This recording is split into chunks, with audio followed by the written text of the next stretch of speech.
So first of all हमारे पास जो good researcher की करेक्टरिस्टिक्स हैं बहुत इंपॉर्टेंट सी वो ये है कि उसको ना अपने टॉपिक के बारे में जेन्युइन और स्ट्रॉन्ग क्यूरियोसिटी होनी चाहिए। यानी कोई भी उसने टॉपिक सेलेक्ट किया है तो ऑब्वियसली उसको क्यूरियस होगा कि इसके आगे क्या होगा या इसके क्या सोल्यूशन निकलेंगे, इसका क्या डाटा निकलेगा, जो मैं रिसर्च वर्क करने जा रहा हूँ ये सक्सेसफुल होगा या नहीं, मैं इसको किस तरह से डिफरेंट पर्सपेक्टिव से किस तरह से देखूं, या मतलब फ्यूचर के लिए वो बड़ा क्यूरियस है, उसमें क्यूरियोसिटी लाजमी होनी चाहिए। क्योंकि अगर आपको किसी चीज़ के बारे में क्यूरियोसिटी होती है तो ऑब्वियसली वो काम जो है वो आप ज़रूर करते हैं, उस पर कंसिस्टेंट रहते हैं। अगर क्यूरियोसिटी नहीं है तो वो चीज़ वैसे नहीं हो पाती। Second most important thing is that the person should have the high level of common sense। यानी कि उसमें कॉमन सेंस ऑब्वियसली होनी चाहिए। अगर उसने चीज़ों को देखना है तो डिफरेंट पर्सपेक्टिव से देखे। और कॉमन सेंस एक्चुअली है क्या चीज़? Common sense it means that कि आप कोई भी मतलब काम कर रहे हैं उसमें आपकी डिसीजन मेकिंग होनी चाहिए। मतलब आपने उस चीज़ को प्रैक्टिकली डिसीजन करना है। उसके बाद ये कि आपने जो चीज़ कर रहे हैं, आप जो करना चाह रहे हैं, उसकी आपने कंसिक्वेंसेस जो हैं पहले से ही आपके अंदर इतनी एबिलिटी होनी चाहिए कि आप उसको इमेजिन कर सकें कि इसके ये कंसिक्वेंसेस हो सकते हैं, इसके ये साइड इफ़ेक्ट्स हो सकते हैं, या फ्लॉज हो सकते हैं, या ये नुकसान हो सकते हैं, ये वो ये सारी चीज़ें जो हैं एक रिसर्चर के माइंड में ऑलरेडी होनी चाहिए। And the third thing is that कि रिसर्चर को क्रिएटिव थिंकिंग करनी चाहिए। ऐसा नहीं कि उसको एक पॉइंट पे ही या एक आइडिया पे स्टक हो जाना है।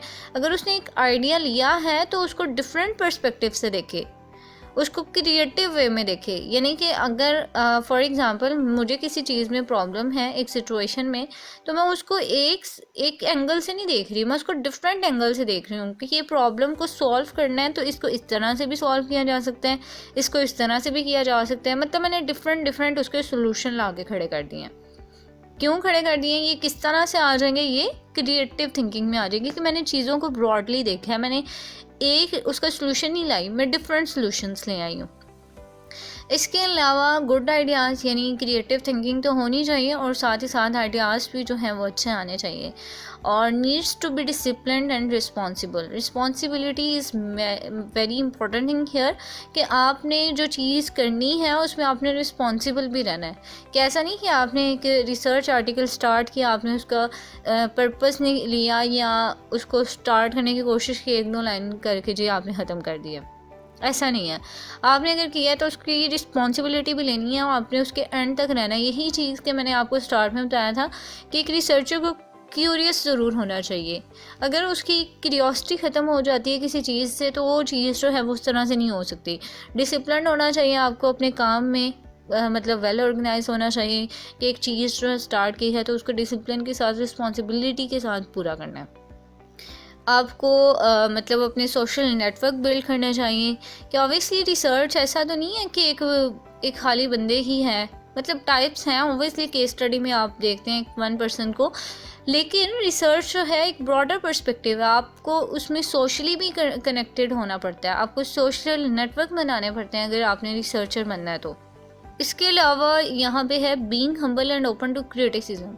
यानी कि आपने बड़े हम्बल वे में रहना है। ऐसा नहीं कि आपकी रिसर्च पे किसी बंदे का क्रिटिसिज्म नहीं आ सकता। आपने कोई काम किया उसमें ऑब्वियसली फ्लॉज निकल सकते हैं, बड़े बड़े स्कॉलर्स पे के आर्टिकल्स पे क्रिटिसिज्म होता है।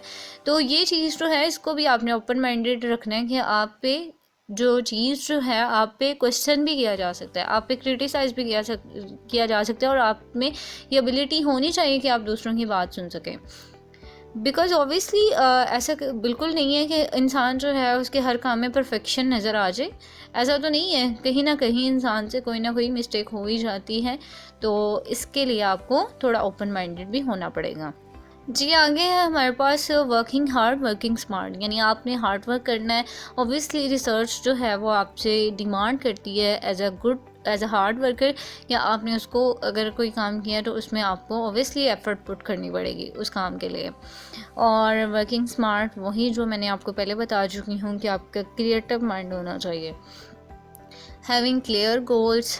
आपके जो गोल्स हैं वो क्लियर होने चाहिए कि आप जिस चीज़ पे काम करना चाह रहे हैं मेरा मेन मोटिव क्या चीज़ है, यानी मैंने आर्टिकल को किस एंगल में लेके जाना है। बीइंग ऑर्गेनाइज्ड, आपका आर्टिकल ऑर्गेनाइज्ड होना चाहिए।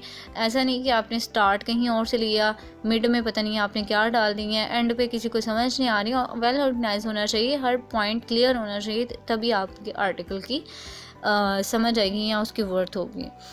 And having a good research plan, आपने जो भी रिसर्च करनी है उस पर प्लान अच्छा होना चाहिए आपका, कि अगले बंदे को वो थोड़ा अपील करेगी यार वाकई ये एक अच्छा प्लान है रिसर्च के लिए। हैविंग गुड राइटिंग स्किल्स, यानी आपने कोई रिसर्च करनी है तो ऑब्वियसली ऐसा नहीं है कि आपको कुछ आता नहीं है, लिखने नहीं आता तो आपने ऐसे रिसर्च आर्टिकल पब्लिश कर देंगे।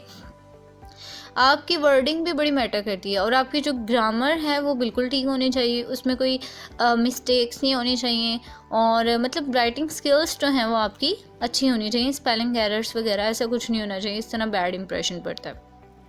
तो बहुत ही इंटरेस्टिंग सा कंसेप्ट था एक गुड रिसर्चर की। मैंने आपको करेक्टरिस्टिक्स बताई और आपको टेक्निक्स बताई कि कैसे एक सक्सेसफुल या गुड रिसर्चर बना जा सकता है।